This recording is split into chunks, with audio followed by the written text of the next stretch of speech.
Hello dear students, exercise 7.2 का question number 9 है। Find the coordinate of the point which divides the line segment joining इतना and इतना into 4 equal parts. समझते हैं इसको figure के थ्रू हम लोग। ठीक है, लेट अस सपोज, ये तो लेट अस सपोज भी नहीं किया जा सकता था। ठीक है,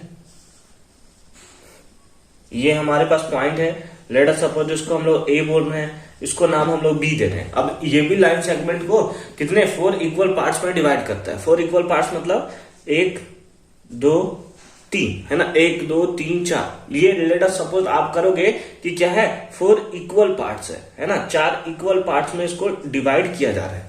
ठीक है, इसका आप नाम दे दो, लेट अस सपोज पी, इसका नाम दे दे रहे हो आप क्यू, इसका नाम दे दे रहे हो आप आर। पी क्यू आर है, तो हमें पूछा find the coordinate of the point. इसी पॉइंट्स के कोऑर्डिनेट बताने हैं, यानी पी का, क्यू का और आर के कोऑर्डिनेट्स हमें बताने हैं। ठीक है, line segment joining A and B into 4 equal parts. ठीक है, तो ये क्वेश्चन जो है कहीं ना कहीं सेकंड जैसा आपको सिमिलर देखने को मिलेगा। वहां आपको ट्राई सेक्शन दिया हुआ था, यहाँ पे बोल रहा है 4 इक्वल पार्ट्स में डिवाइड करता है। ए का कोऑर्डिनेट लिख लेते हैं -2,2। ठीक है, -2,2 और ये कितना हो गया, दैट इज 2,8 2,8। ठीक है, तो अगर ये 4 इक्वल पार्ट्स में डिवाइड कर रहा है, यानी ये 1 पार्ट 1 पार्ट 1 पार्ट और ये 1 पार्ट, तब ना 4 इक्वल पार्ट्स में डिवाइड करेगा। ठीक है, तो उस बेसिस पे हम लोग बोल सकते हैं, अगर P का हमें पॉइंट निकालना है, P का हमें कोऑर्डिनेट निकालना है, तो ये पार्ट 1 होगा और ये टोटल पार्ट कितना होगा, 3 होगा। तभी ना हम लोग M1:M2 के फॉर्म में निकालते हैं। तो हम लोग लिख लेंगे सिंपल 4 पॉइंट P है ना। P पॉइंट के लिए हमारे पास क्या आएगा, M1:M2। M1:M2 कितना आएगा, दैट इज P पॉइंट के लिए ये वाला 1 और इधर वाला 3, यानी कि कितना आएगा 1:3। यानी कि M1:M2 हमें निकल गया। तो P के लिए x, y आप निकाल सकते हो। ठीक है, x, y। x के लिए फॉर्मूला क्या होता है, M1x2 plus M2x1 divided by M1 plus M2 है ना। उसी टाइप से y कोऑर्डिनेट निकालने के लिए फॉर्मूला क्या होता है, M1y2 plus M2y1 divided by M1 plus M2। ठीक है, अब M1x2 ये आप लेटर सपोज कर लेते हो x1 y1 है, और ये लेटर सपोज कर लेते हो x2 y2 है।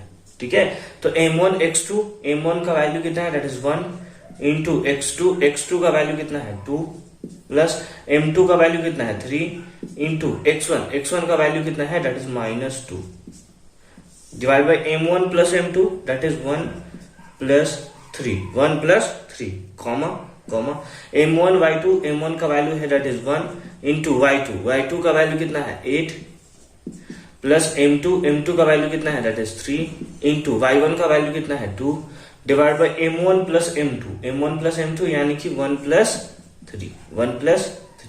ठीक, 2 1 जा 2 और प्लस माइनस 3 2 जा 6 डिवाइडेड बाई 4। ठीक है, कॉमा 8 प्लस 3 2 जा 6 डिवाइडेड बाई 4। ठीक है, कुछ इस टाइप से आया। इक्वल्स टू कितना आया, -4/4 कॉमा 8 6 14 डिवाइड बाई 4।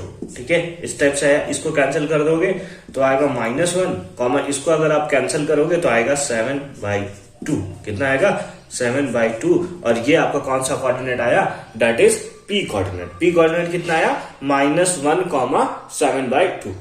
इसी टाइप से हमें पॉइंट Q के लिए भी निकालना होगा, तो हम लिख लेते हैं 4 पॉइंट Q। किसके लिए, 4 पॉइंट Q पॉइंट के लिए अगर Q पॉइंट देखो तो यहां से यहां तक का रेशियो कितना आएगा, इधर 2 और इधर 2, यानी कि M1:M2। इसका रेशियो कितना आएगा, 2:2। कितना आएगा, 2:2 है ना। ये रेशियो हमें देखने को मिलेगा। तो यहां से हम लोग Q x, y निकाल सकते हैं। कैसे होगा, फॉर्मूला तो वही होगा, M1x2 प्लस M2x1। ठीक है, तो M1 का वैल्यू कितना है, दैट इज 2 इंटू x2 का वैल्यू कितना है 2 प्लस कितना होगा M2 का भी वैल्यू है 2 है ना, M2 का वैल्यू 2 है इंटू x1। फॉर्मूला यही है, बस हमें उसके प्लेस पे वैल्यू थोड़ा चेंज है। x1 का वैल्यू कितना होगा, दैट इज -2।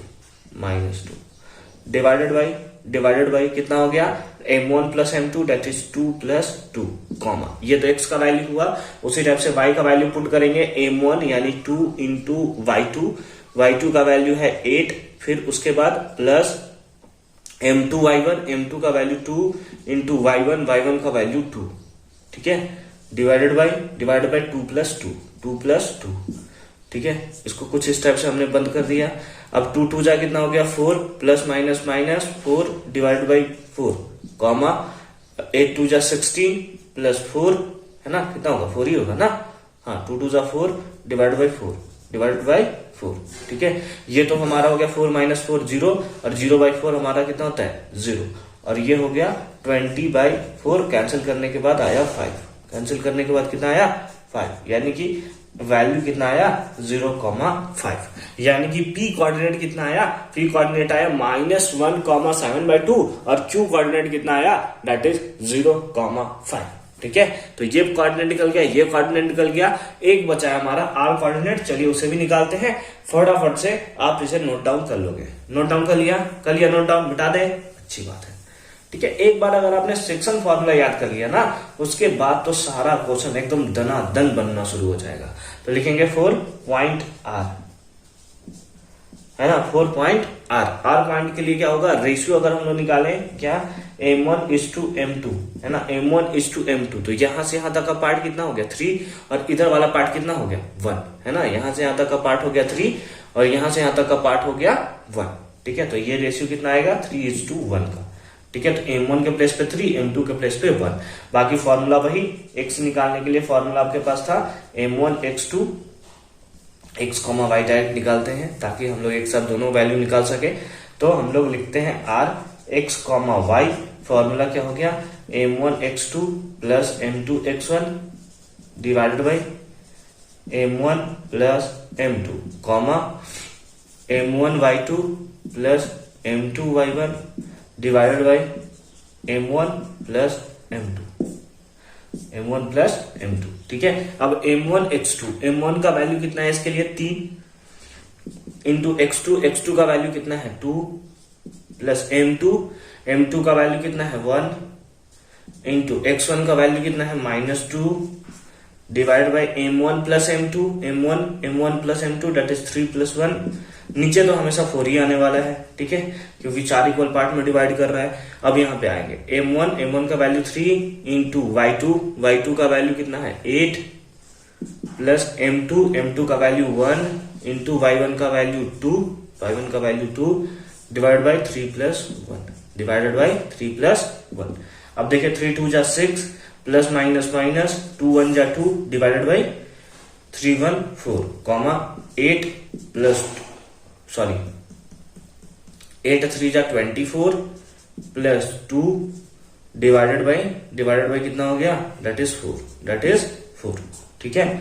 अब ये कितना हो गया 4/4 कॉमा ये हो गया 26/4, ये से कैंसिल कर देंगे, ये हमारा आ जाएगा 1 टाइम्स में और इसको हम लोग करेंगे 13 और ये आ जाएगा 2, यानी कि ये कितना आ गया 13/2 and that is the right answer of this question, ठीक है। तो एक बार आपको सेक्शन फार्मूला पता चल गया, 4 इक्वल पार्ट्स में था, तो हमारे माइंड में एक कॉन्सेप्ट चला कि कुछ इस टाइप से इसको सॉल्व कर सकते हैं। बस हमने सॉल्व किया और आंसर हमारे सामने है, ठीक है। तो इस टाइप से आप हर एक क्वेश्चन का सॉल्यूशन कर सकते हो। ये क्वेश्चन जो था वो आप देख सकते हो सिमिलर है क्वेश्चन नंबर 2 की तरफ, तो अगर उसे आपने सॉल्व कर रखा है तो इसमें भी आपको सॉल्व करने में कोई इशू नहीं होने वाला है। मिलते हैं आपसे नेक्स्ट वीडियो में क्वेश्चन नंबर 10 के सॉल्यूशन के साथ। अच्छे से पढ़ाई करते रहिए।